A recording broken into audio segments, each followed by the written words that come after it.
Falando sobre violência, a gente fala sobre a execução de Vinícius Gritzba no aeroporto de Guarulhos. 13 policiais foram indiciados. Camila Yunes chega ao vivo aqui para conversar com a gente, para trazer mais detalhes sobre esse caso também, né, Camila? Muito bom dia mais uma vez. Exatamente, David. Mais uma vez, bom dia a você, a Paula, bom dia a todos. Um caso que teve bastante repercussão. Esta semana ganhou novos desdobramentos. Como você disse, portanto, 13 policiais, eles foram indiciados e serão, portanto, investigados. São 8 policiais militares e 5 policiais civis. A gente lembra também que 8 dias antes de ser executado, Vinícius Gritzba, ele fez uma delação à corregedoria da polícia. Essa semana também tivemos um outro desdobramento, que foi justamente o depoimento do segurança e motorista de Vinícius Gritzba, Daniel Lima. Ele disse no depoimento que um homem devia a Vinícius Gritzba cerca de 6 milhões de reais e que Gritzba e este homem fizeram um acordo de parte de pagamento dessa dívida. Portanto, eles teriam combinado que este pagamento ele iria acontecer em São Miguel dos Milagres, o local justamente para onde Gritzba, a namorada e o segurança viajaram. E aí, Danilo Lima, ele afirmou que foi buscar parte deste pagamento, que seria em joias, em um quiosque da praia de São Miguel dos Milagres, em Alagoas. Até uma informação que o David compartilhou comigo desses últimos desdobramentos é de que a polícia teve acesso às imagens de quando foram dispensar o carro que teria sido usado pelos assassinos de Vinícius Gritzba. Só que, no entanto, a gente ainda não teve acesso a essas imagens, a gente ainda não sabe qual o conteúdo. Uma verdadeira força-tarefa tem sido montada para investigar este caso, que envolve não só o primeiro comando da capital, mas também, possivelmente, ao que tudo indica, agentes da polícia. Então, as autoridades estão trabalhando aí em várias frentes de investigações.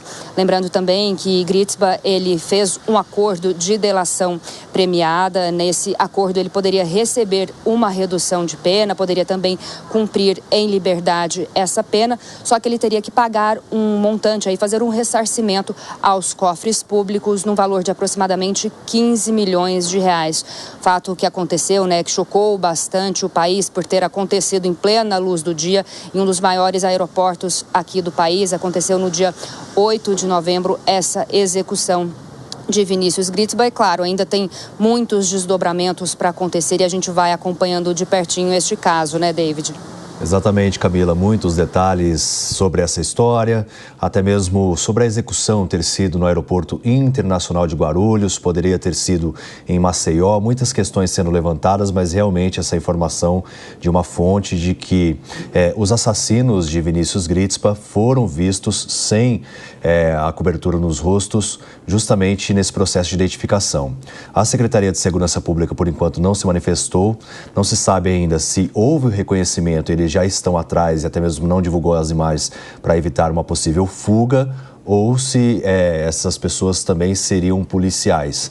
Tudo isso ainda está sendo investigado e claro que a gente vai seguir acompanhando de perto. Me despeço da Camila, mas já chamo os nossos comentaristas para continuar ainda falando sobre esse caso, porque chama muita atenção e pode ter consequências, inclusive no alto escalão aqui da Polícia Civil do estado de São Paulo, né? Porque o Vinícius Gritzba, a gente lembra na delação dele, claro que se trata de uma delação, isso tudo precisa de provas, mas ele não delatou só policiais civis, além dos policiais militares também, que faziam a escolta dele, 8 policiais militares, 5 civis, mas ele também citou delegados, pessoas ligadas à alta cúpula do estado.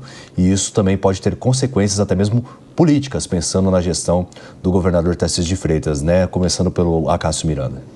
David, essa história toda ela é assustadora, né? Especialmente para quem não acompanha o dia a dia desses aspectos relacionados à criminalidade organizada, porque ela tem muitos contornos. Primeiro, ele foi vítima de um homicídio num hospital, num aeroporto internacional, o maior aeroporto da América do Sul, o que por si só já seria algo que nos traz muita perplexidade. Em segundo lugar, quando a gente olha para a participação dessa organização criminosa a qual ele supostamente teria delatado, é importante nós lembrarmos a força econômica que essa organização criminosa mostra. Supostamente, a vítima teria desviado 100 milhões de reais vinculados a essa organização. E, por fim, todas as autoridades policiais envolvidas neste contexto. Mesmo que ele não tivesse delatado policiais, ele era um criminoso que estava sendo salvaguardado por agentes do Estado. Um criminoso que contratou policiais para que esses fizessem a sua segurança particular. Sem contarmos, e você bem disse, todos os casos relacionados à corrupção que ele delatou. Segundo dizem algumas fontes, ele distribuiu em propina 40 milhões de reais para as autoridades policiais. Os volumes financeiros disso são assustadores e há sim a necessidade do aprofundamento dessas investigações, porque um caso como esse exige respostas. Vejam os números apenas parciais que o Acácio trouxe aqui, 100 milhões para cá, 40 milhões para lá. Outro dia prenderam 8 bilhões, outro dia prenderam uma pessoa com R$500 milhão na sua conta pessoal. Esse é o crime organizado. Coincidentemente, estou a poucos metros da onde houve essa transação feita pelo Griezmann antes de voltar para São Paulo e falecer. O que mais se comenta nas Alagoas é quem nesse estado teria alguns milhões em joias e ainda mais joias até para negociar. Se não pessoas fortemente ligadas ao crime. Pode ser o crime com conotação política, conotação de drogas, conotação do crime comum, mas é o crime organizado, sem dúvida alguma, é o que mais se comenta por aqui. E o que a gente vê é que está mais do que na hora de ser não só mais rígido com as pessoas que combatem crime, prendendo aquelas que já dissemos, 330 mil ordens de prisões judiciais que não estão sendo cumpridas, e também, principalmente, pensarmos que nós precisamos rever algumas proibições. As leis brasileiras são tão lindas, tão protetivas para as pessoas, que às vezes entregam para o crime organizado aquilo que não seria necessário. Eu sempre insisto, a questão imobiliária é muito forte na mão do crime organizado, porque as nossas leis exigem que para se fazer um loteamento seja necessário tantas perfeições que nenhum pobre tem dinheiro para comprar um loteamento legal. O resultado é um só, entregamos esse monopólio ao crime organizado. Precisamos combatê-lo e também rever obrigações, imposições e proibições desnecessárias que existem no Brasil. Agora, uma discussão ela foi posta durante essa semana, até mesmo o governador Tarcísio de Freitas cobrou da força-tarefa que foi definida justamente para investigar esse caso sobre respostas. Houve o afastamento, como a Camila Yunes bem trouxe, dos policiais civis, militares, mas o delegado e até mesmo pessoas ligadas à alta cúpula não foram afastadas.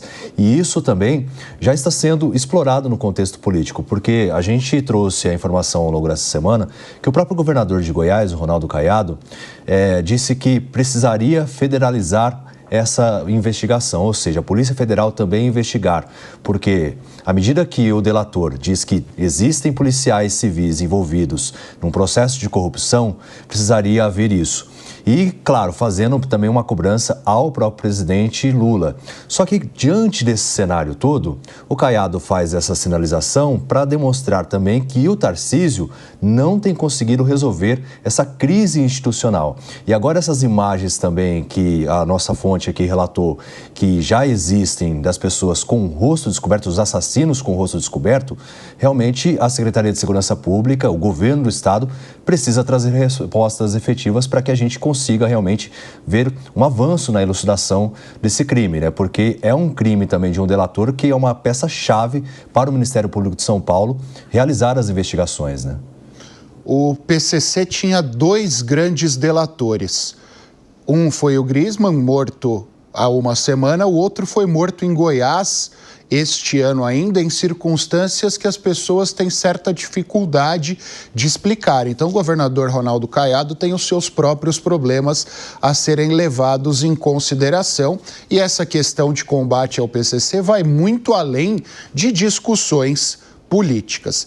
Em segundo lugar, é importante nós lembrarmos que o combate ao PCC e à criminalidade organizada como um todo se faz de forma ordenada, de forma organizada. E um problema desse de anos, de décadas, não será resolvido em meses. Então há necessidade, sim, obviamente, de nós intensificarmos este combate. E a prisão dos responsáveis pela morte no aeroporto de Guarulhos no último final de semana e principalmente a indicação dos mandantes deste crime são, sem dúvida alguma, o primeiro passo que a sociedade e o governo precisa dar neste combate à criminalidade. Com todo respeito que presidenciável, já pré-candidato, Ronaldo Caiado mereça de mim até admiração, não é hora de politizar os assuntos. Vale lembrar que em reunião recente com o presidente da República e todos os governadores, ele foi o mais veemente contra a federalização, a centralização das decisões da polícia. Nessa hora, ficar criticando um possível concorrente à candidatura presidencial lá na frente não me parece salutar. Nós temos que resolver o crime isoladamente. A política fica para uma outra hora. Nesse ponto, acho que Tarcísio Gomes de Freitas age de maneira muito mais correta. Quanto a federalizar, vamos esclarecer bem. Esse assunto é da Polícia Civil do Estado de São Paulo, sem dúvida. Apoio, participação intensa da Polícia de Goiás, do Rio de Janeiro, de Minas Gerais, da Bahia, todas possíveis, e da Federal, é lógico, sempre deve ser muito bem-vindo para combater o crime, mas não fazer isso pensando em interesses políticos pessoais.